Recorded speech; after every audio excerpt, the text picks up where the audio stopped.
Well, stay with us here on Morning Live. We're still in conversation with Desmond Dube, South African actor, comedian, writer, producer and director. Now, Desmond, before the break, we were talking about stories, and at the moment you've made your return to theatre to star in Athol Fugard's classic play, Master Harold and the Boys. Now, this play is, of course, to mark the start of the Fugard Theatre's 10th birthday. Bring us into what the story is about and what your role is without giving too much away. Well, I play the role of Sam. The play is called Master Harold and the Boys, and it's a masterpiece, really. It's one of Athol Fugard's best work. And I play a role called Sam, who is a friend to little Master Harold. And, you know, they've created this bond and friendship, and, you know, they educate one another, but it's the interesting thing is how they get affected by the system around them. You know, the racial tensions sort of infiltrate that friendship. Is it still a challenge for you to take on a character and really immerse yourself in someone else's story, or does it come like second nature to you now? Of course, outside of the research aspect of it. It depends what genre it is. I think when it's comedy, I hang around a lot of friends who are naughty and who are idiots, really. If it's a comic role, you know, I sort of get into it quite quickly, unless if it's those complex, you know, sort of characters. But when it's drama, it's got a lot of realism. So one really has to go and dig into what that character, you know, is feeling and how they were feeling when someone said that and so on. So to answer your question, there's a little bit of work to be done when you get into particularly these sort of characters in a classic piece where people have seen this play before, you know, and different actors have played this character. The character I'm playing, I think when Athol first produced this, it was played by James Earl Jones and the great late Zakes Mokai. Uncle John Carney also played, you know, this role. So yes, pressure. And what can audiences expect from this latest production? You know, I think because this. Let me answer it this way. I would like every person to come and watch this piece and actually look at the entire play and decide who they want to be in that play. You know, because the reality of it is that as much as we think things have changed, but things have really kind of remained the same. We are in that bumping of each other at that point, in this point, in South Africa and around the world. We've seen what's happening in America and so on. So I think that's what I would expect audiences to take from it. I know you've had a long career, but looking back, do you have favorites or standout productions where you thought, sure, there'll never be something like this. This has been special. There's been a number of them. Obviously, some of my highlights was something as simple as an advert, perhaps. I'm at look. So today, so forever.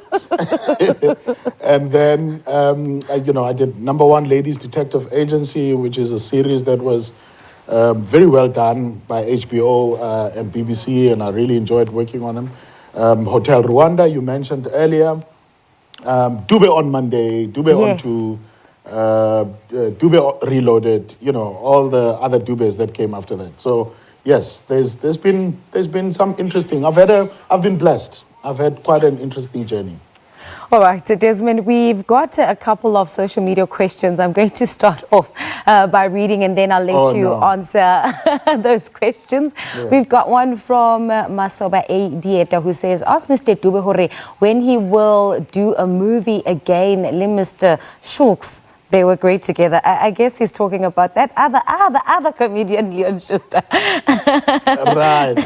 And then the next one is from Honorable Sylvester, who says, is Desmond Dube Lillian Dube's son? I knew that this question would come up. And of course, I'll let you answer that. Let's give you an opportunity to maybe just go through those two questions.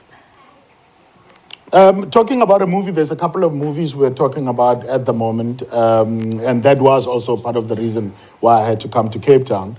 But we are amongst the films we're talking about. We're looking for the right one, and obviously, I sort of tend to go towards comedy quite a bit, and something may be coming up there. Whether Ma Lillian and I are mother and son, you know what? We're still waiting for the paternity test. But I think, you are mother and son. She is older. You guys have both been doing this for such a long time. It's almost as if file talente through breast milk. You know what I mean? You know what? And whenever people say I'm naughty, I go, look at Lillian Dube. You? I know. Trust me, I know. She is very, very naughty. What do you think about the current state of acting and the quality of talent that is currently out there? And not just that, but the quality of productions that South Africans are making at the moment? Pearl, as I mentioned earlier, we have not even touched that iceberg in terms of the talent that we as South Africans here have got, and we haven't even touched it yet, let alone the stories that we have to tell. We have a lot of talented, I'm sort of familiar with the PE scene, and not taking anything away from the rest of South Africa, but I suppose I've got a relationship with Port Elizabeth and the artists in Port Elizabeth and so on. And I look at the talent there and I go, oh my gosh, we have not even started yet. If we wanted to take over Africa, as far as I am concerned, in terms of the performing arts, we only need our 9 provinces to activate themselves, whether it's TV stations from all these areas, and put a lot of money into telling the stories of South Africa and Africa, we will definitely have a takeover of the whole African continent. Definitely. And I know there's been a call by actors who are just saying that the government really needs to do more to protect actors, to protect the work that they do, to protect the creative industry, and to really invest and make sure that actors get what is due to them, what is worth their craft. Your thoughts around that, and where do you see the discussions going? Look, these are really important conversations to be had. We can't have double standards. We can't say, no, artists, that's not even a career. But then when it comes to the taxes, you want to take everything. And then, my favorite is when there's these events that are government events, and suddenly you get a call from the minister and you go, hey, I'm getting a call from the minister. And the minister says, yeah, but it's government, it's got no money. And then I go, no. So these conversations have to be had. We got to get to a point where we see this as an industry, because it is an industry, and perhaps start injecting it back into the school system.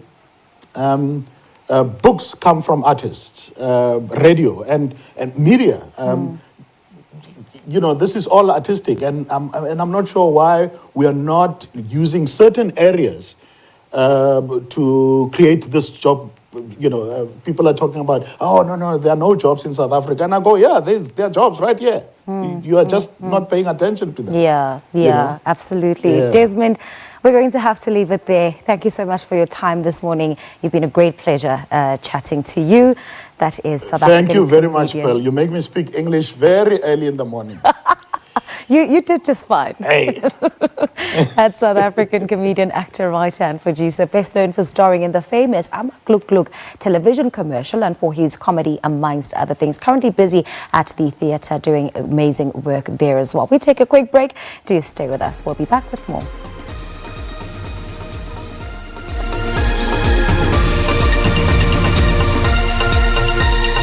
We believe that the fourth industrial